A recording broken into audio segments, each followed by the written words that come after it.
Okay, B'Shem Hashem Na'aseh V'Natzliach. We wanted to wish everybody a very happy, healthy, and meaningful Shavuot. We're going to do the Zera Shimshon and another couple of ideas on Megillat Ruth. The Zera Shimshon brings a very interesting pasuk. He says, in chapter 2 of Megillat Ruth, it says, Yeshalem Hashem Pa'alech V'tiyeh Maskurech Shalema. So,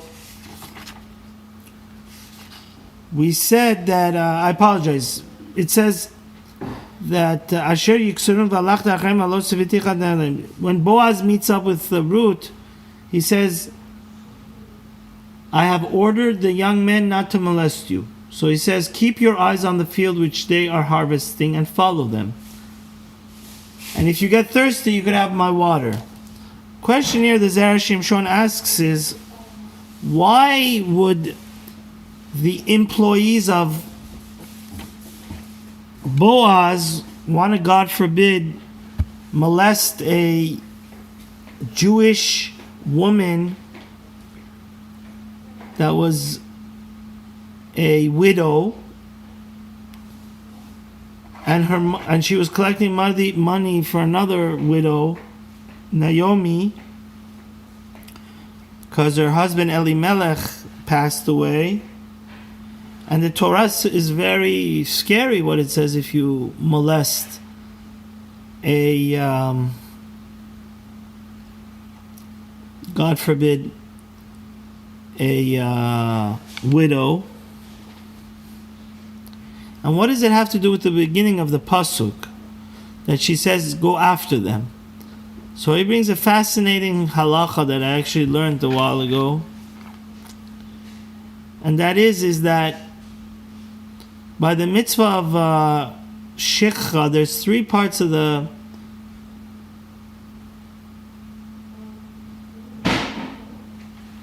a poor man and woman, they're allowed to collect three different types of agricultural things from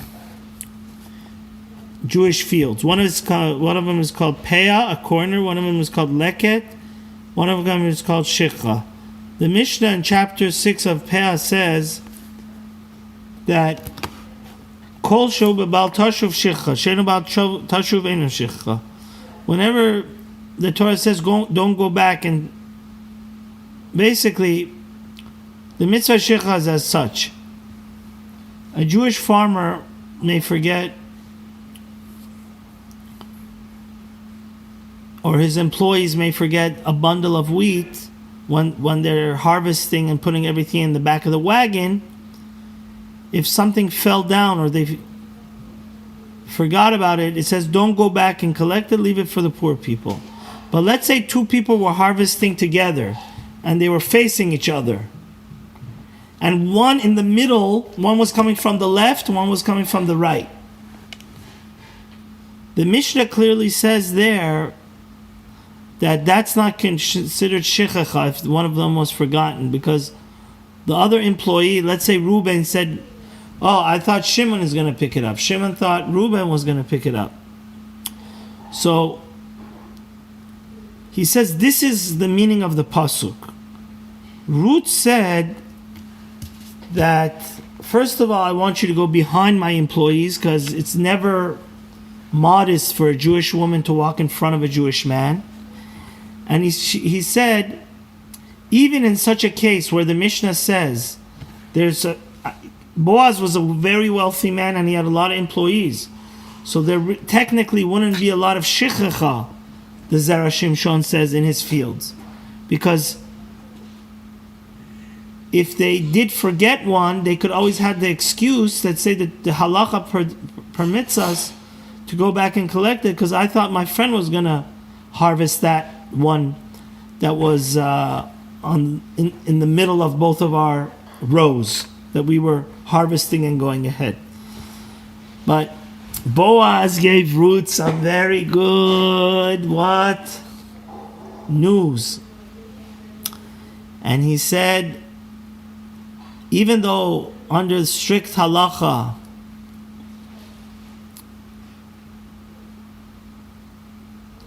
It's it should not be shechecha. But I'm going to tell my employees, since you're my family, that they should leave it behind, and they shouldn't give you a hard time if you want to pick it up, because I want to support you. Now, why the Zera Shimshon continues? Did he want to support her in such a roundabout way?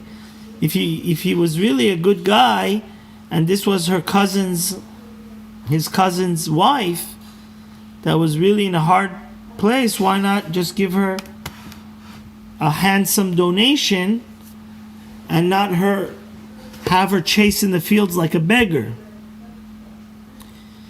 Because it is embarrassing to have to go collecting charity in the fields, take the leftovers of Boaz. Even though Boaz was very, very noble and nice and said, you're allowed to collect all this stuff, even though halachically it's not considered shechcha, we're going to be extra nice to you and let you take whatever you want, even though I have a lot of employees and we could also always have an excuse.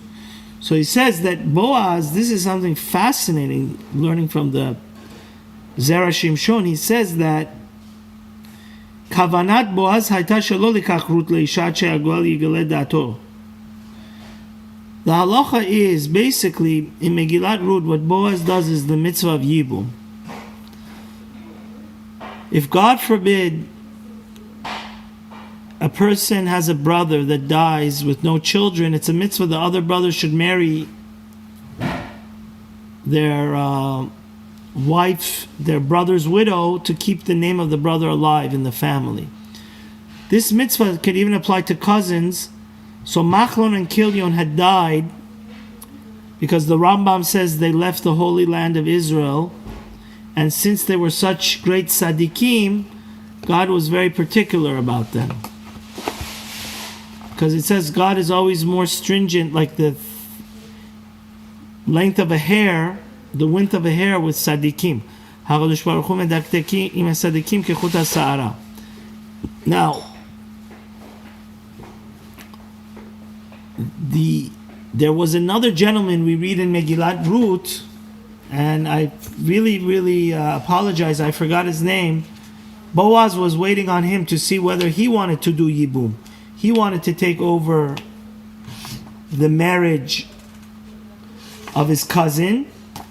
And so also there's another mitzvah that if one of your family members, we're going to get to it, Elijah and Joshua, in Yehoshua, it's the piece of land that through a heavenly lottery was given to your family, and you should keep it. That's that portion of state of Israel, in the state of Israel where God gave to your family, you shouldn't sell it.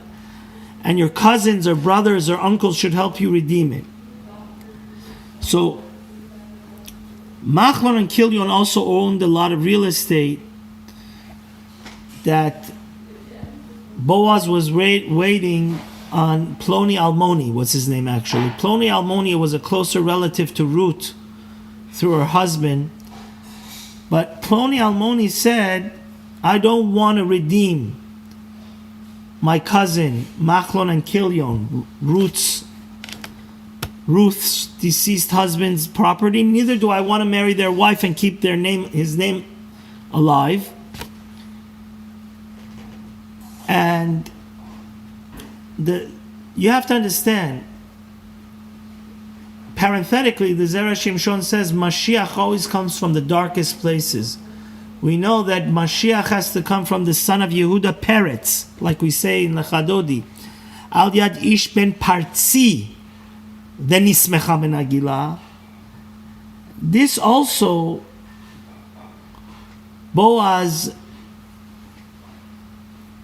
knew that there was something messianic going on here, because Ruth, great-grandson, is Dovid Melech Yisrael Chai V'Kayam, but he said he doesn't want to jump the gun. He's going to let the person that has precedence take the offer or reject it. Once he saw that Ploni Almoni is not interested in this wonderful mitzvah of redeeming both the fields of his cousin, or continuing the marriage, taking over the marriage of his cousin, so he can leave a name alive for his cousin, he said that he's going to take it over. And he wanted one to be connected to the other, which means he didn't want to do a half job. He made a condition with Ploni Almon. He said, if you redeem the fields of Machlon, then also you need to marry Ruth. But if you don't, it's all or nothing. And it's a fascinating thing that the Midrash in Ruth says that previously it was a very shameful act to sell the godly land that was given through Joshua's lottery. Whoever would do that, the whole family would not excommunicate him, but shame him. They say, shame on you. How can you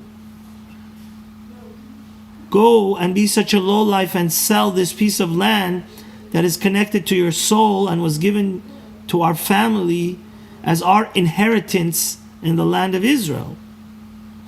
But on that glorious day when he would redeem the land, because if you read the Torah, you always have the chance to redeem the land and take it back, they would throw a party.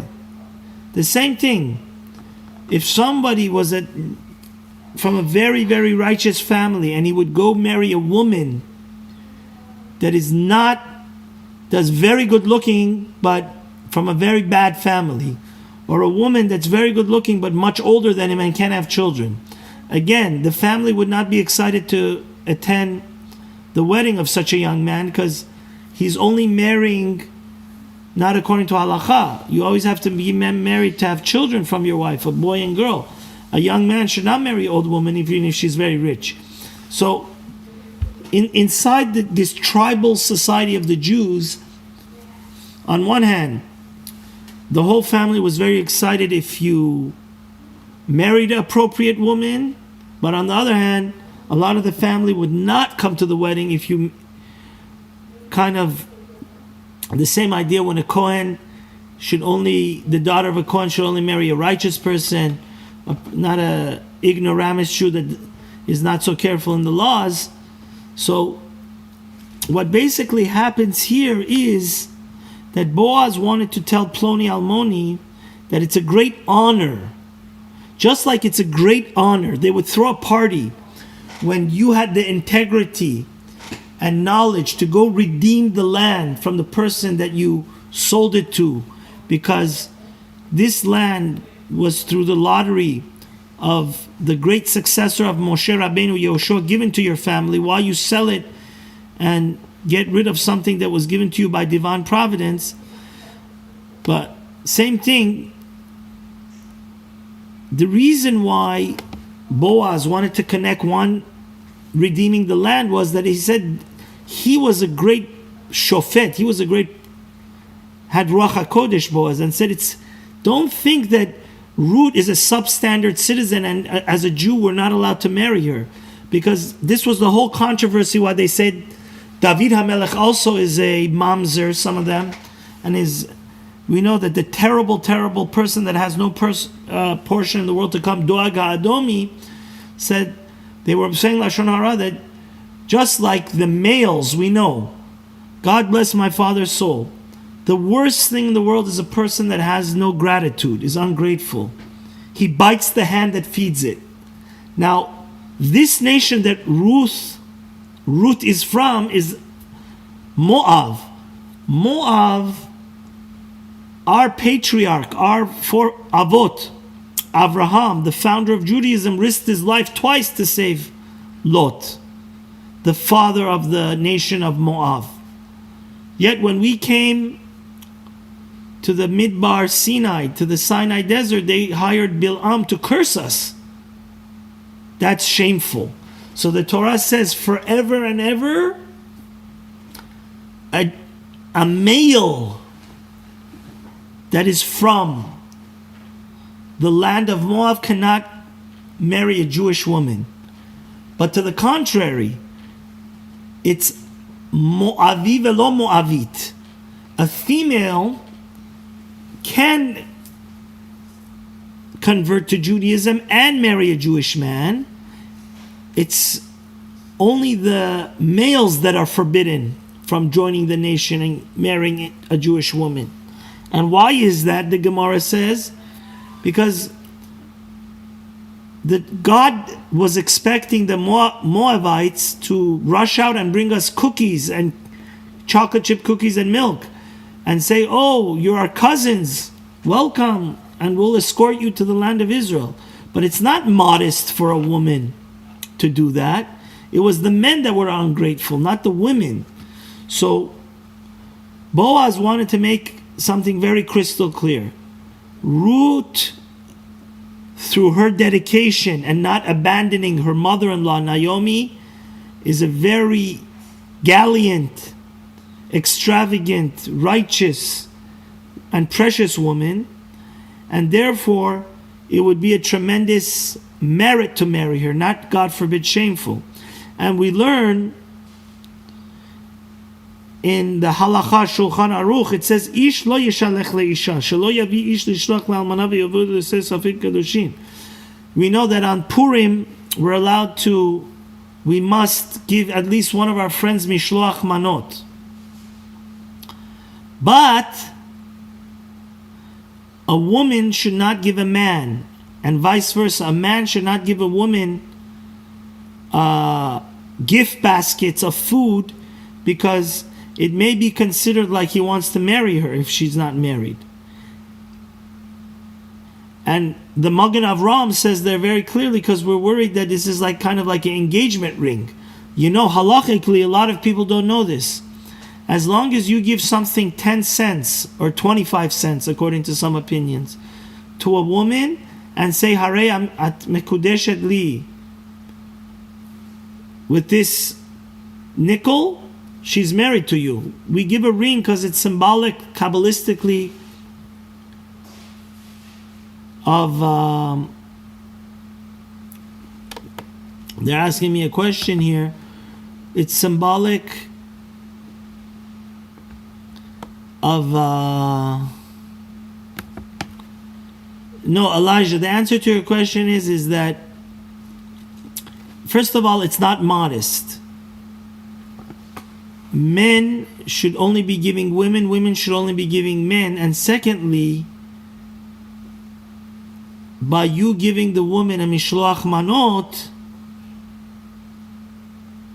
it's much more appropriate to get permission from her parents that you want to seek her hand in marriage. The Gemara says that if you just randomly meet a woman and you know that she's very immature, and give her a ring without the parents' approval, and you didn't look into her, and you don't know if she's your soulmate, and just on a whim, marriage is a lifelong commitment. And I'm sorry, even though it's a little bit different today, halachically, it's a problem. Men should not send women mishloach manot. Women should not send men mishloach manot. And this is why Boaz did not want to give. Oh, the Zera Shimshon says such beautiful things. We know that Boaz was one of the most benevolent and giving people in the world. So why make his family member Ruth go like a beggar? The Zera Shimshon basically says that if he would invite Ruth to his house and keep on sending her gifts, first of all, he would be usurping Ploni Almoni, which was ahead of him in line to marry Ruth. And secondly, this gift from him to her may be like an engagement, and then force her or somehow be like a wedding ring for them to get married.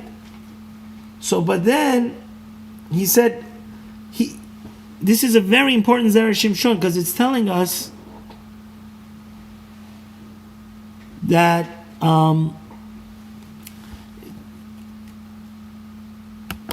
we shouldn't think that, God forbid, Boaz was not taking care of Ruth. He was a very, very big tzaddik, and he's honestly the great-grandfather of our Mashiach.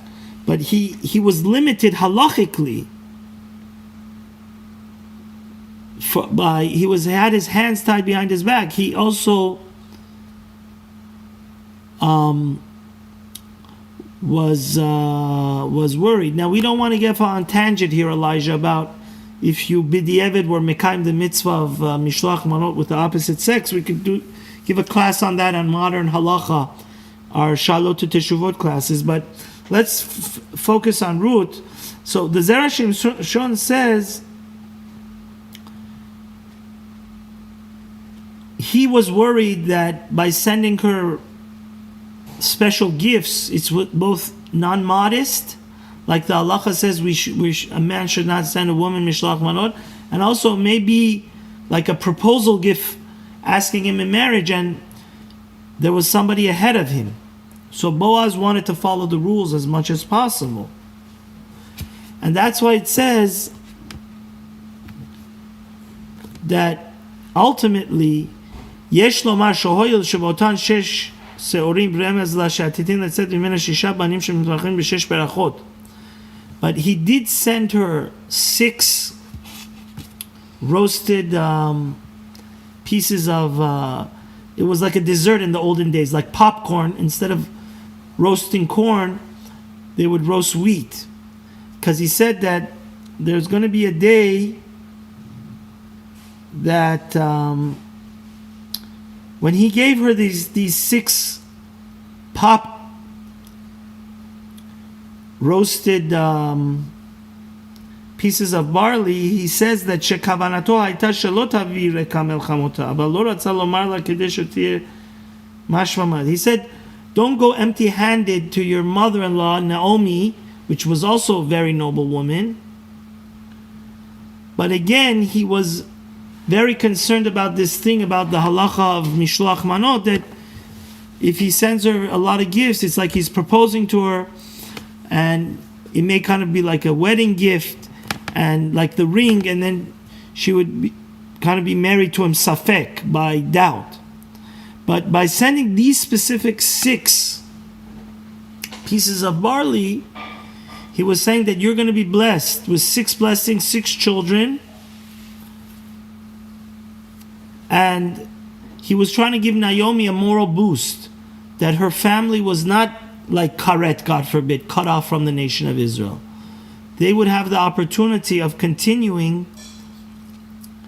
And again, Boaz has a lot of Ruach HaKodesh, and that's what we'll end with the Zera Shimshon. I just wanted to say 2 more ideas from the Maharal and the Ramchal and Rav Tzadok, if you allow me. The second part of the class, we want to say, the question is, why do we read Megillat Ruth on Shavuot? What does that have to do with accepting the Torah? So the Maharal says a fascinating idea. He says, we pray every day for the righteous that they should be alive and well. It says, Ala Sadikim, Ala Chasidim, Al Gerei Sedech. We pray for the pious, the Chasidim, the righteous, and the Gerei Tzedek, like Ruth. Ruth is that personification, that poster child, that sterling example of somebody that joins Judaism just for altruistic and motives, not for any exterior motives of just marrying a Jewish doctor or lawyer, because when she joined Judaism, she was a beggar. And like we just said, that even though she had some rich family members, Boaz, as much as he wanted to help her, was worried about the halakhic ramifications, and she would just, like a beggar, go and take the leftover stalks of wheat and barley in Boaz's field. The Maharal says that when we pray for the righteous, why do we have to stick the righteous converts between the pious and the tzaddikim? So the Maharal says something really, really amazing. He says, This world, it says in Kabbalah, is the world of darkness. The next world is the world of truth. This world, there's so much falsehood.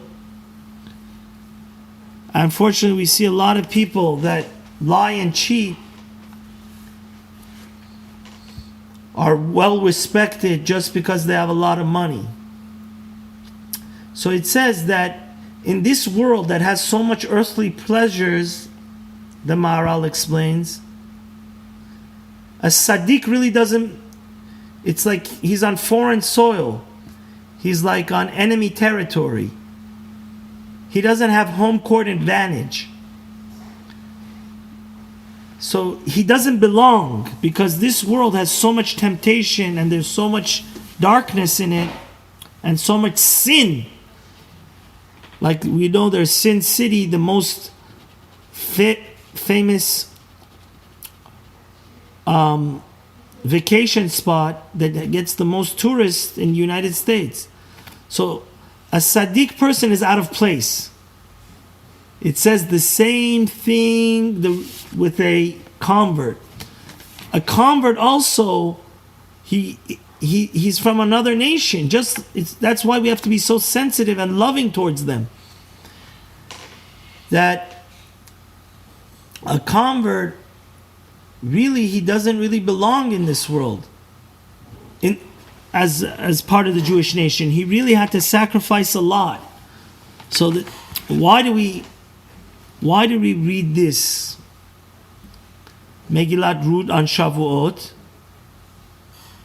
It's to tell us this, that just like God gave us the Torah really, the angels argued, belongs in heaven.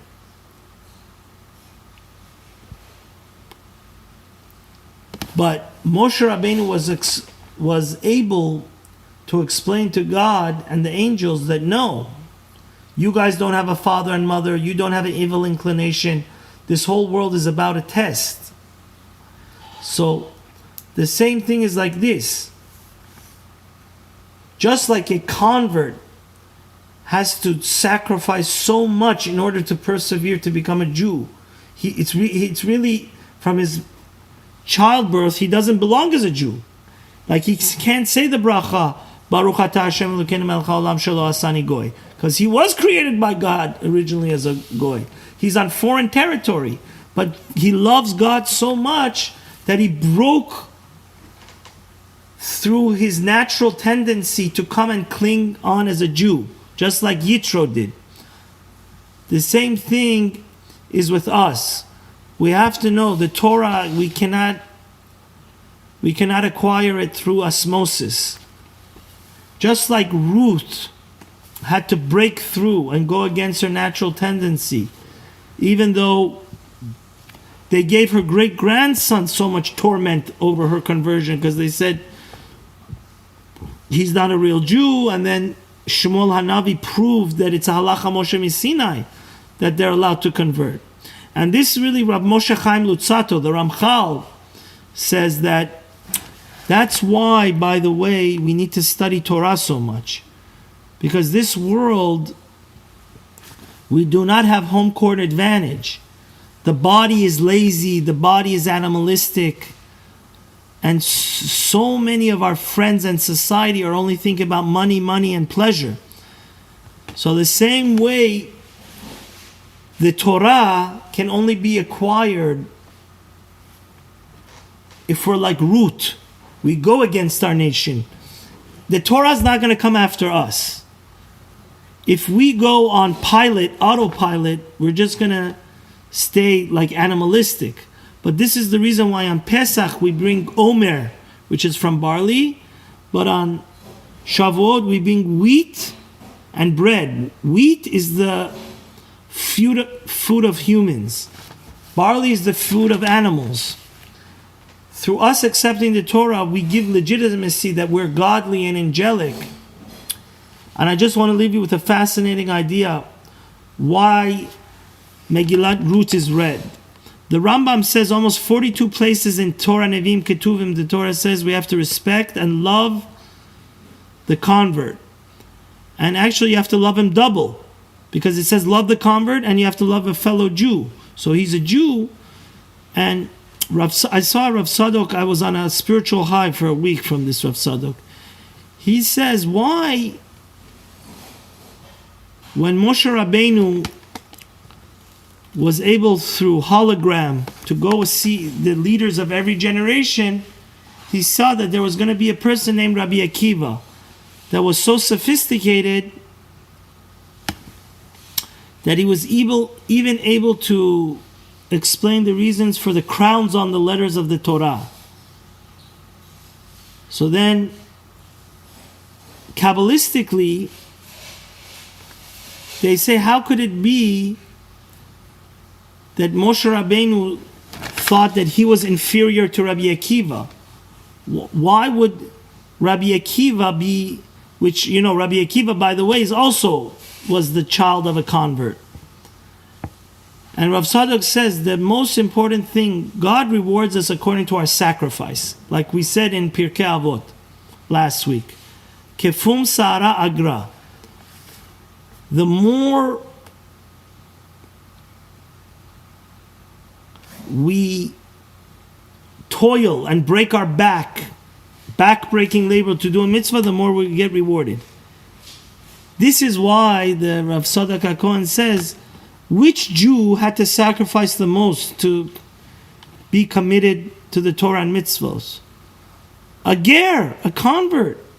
That's why Moshe Rabbeinu was perplexed when he saw Rabbi Akiva was so sophisticated that he was able to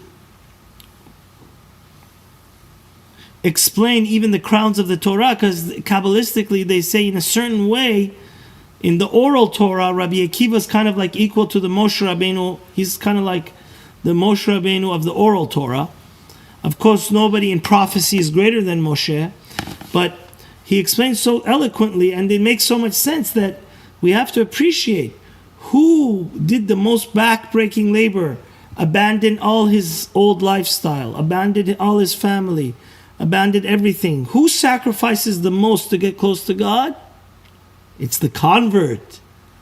That's why we have to respect them.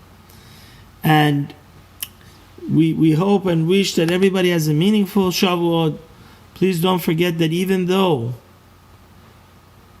I am not aware of any place that has not learning, but if you have throughout your life stayed up the whole night, it's a mitzvah to continue to do that. The Arizal says you get 70 blessings.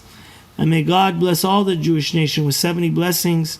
And we hope the child of Ruth, Dovid Melech Israel, our Mashiach, comes very soon. Thank you for listening and watching, and have a wonderful day. Good class, RD. Okay, thank you, Elijah. So hopefully we can see you on...